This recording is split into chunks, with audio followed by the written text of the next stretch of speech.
Good morning, how's everybody doing? Hope you're all good. Over the last 4 or 5 days, 6 days actually, I've finished a lot of really big projects. I finished the Koromiko Street one that took 8 months. I've finished the little Nainai property that I've been helping my son out with. And we've got a lot of tenants moving in over the next week or so. And we just sort of completed an awful lot. So what I've been doing is doing a walkthrough filming of those properties and just showing you guys what they look like finished. And because they're a finished project and a lot of them we're not selling, we're not passing them on to somebody else, we're not marketing them, I've been able to share with you the numbers and the data and the purchase price, cost of renovation, sell price. And obviously there's some really big profits in there. I think there's 5 or 6 properties there and the profit on them is around $2 million. Now, not all of those are mine. A lot of those are projects I'm doing on behalf of my clients. And so I'm getting a lot of feedback, I suppose, a lot of commentary in the comment section and messages going, why is it that you can buy so much better deals or better properties than we can? And there's a lot of parts to that. The first one is, I don't buy the same stuff that you do. And you need to change because I'm right. Now, what I mean by that is, I buy other people's problems. I buy ugly houses, distressed stuff, because I can add value to it straight away so I don't get stuck. Stuck meaning I've run out of deposits and renovation capital. The reason I want to add value to properties is so that I can recycle that equity. Now, that's why I buy properties that most people don't want. And because most people don't want them, there's not a lot of competition for those properties. And therefore I get them a heck of a lot cheaper because I'm not competing with the whole rest of the marketplace. And filtering what sort of deals that you would look for is one of the major things that I'm going to be teaching in my property bootcamp in Auckland, 28th of May. The next thing I'm going to be teaching is how to structure a deal.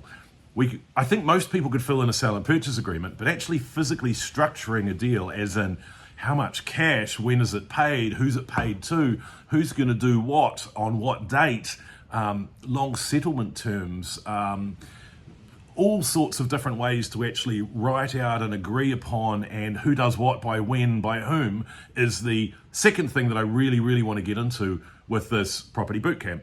The third one being finance, how to get the money, because I feel like there's just so many people out there at the moment that either can't get the money or can get the money but think they can't get the money, or think that if they go to their main bank that they've banked with for the last 20 years and that bank says no, then every bank will say no.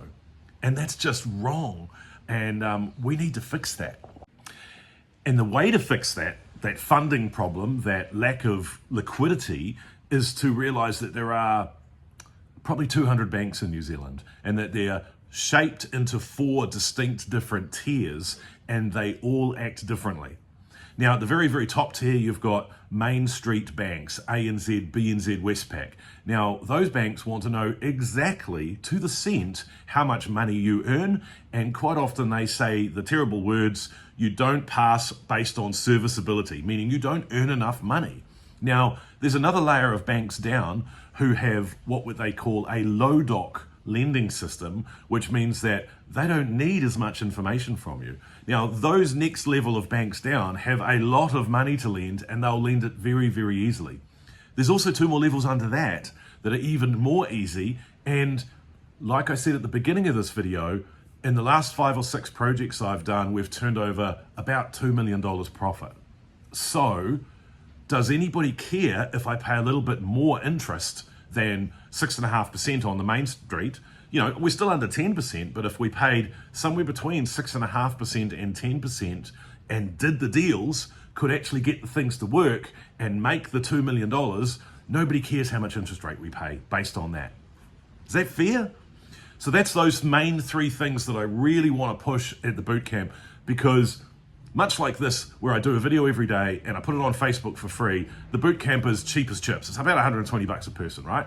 And I just want to teach people what I know. I want other people to enjoy and get a kick out of it the way I do. And I want them to come along and see exactly the profits in reality that are able to be created. And just like last year, somebody will take some ideas from that bootcamp that's coming up on the 28th of May, and they will take it out into the real world after just that one day, and they will make some really, really cool money.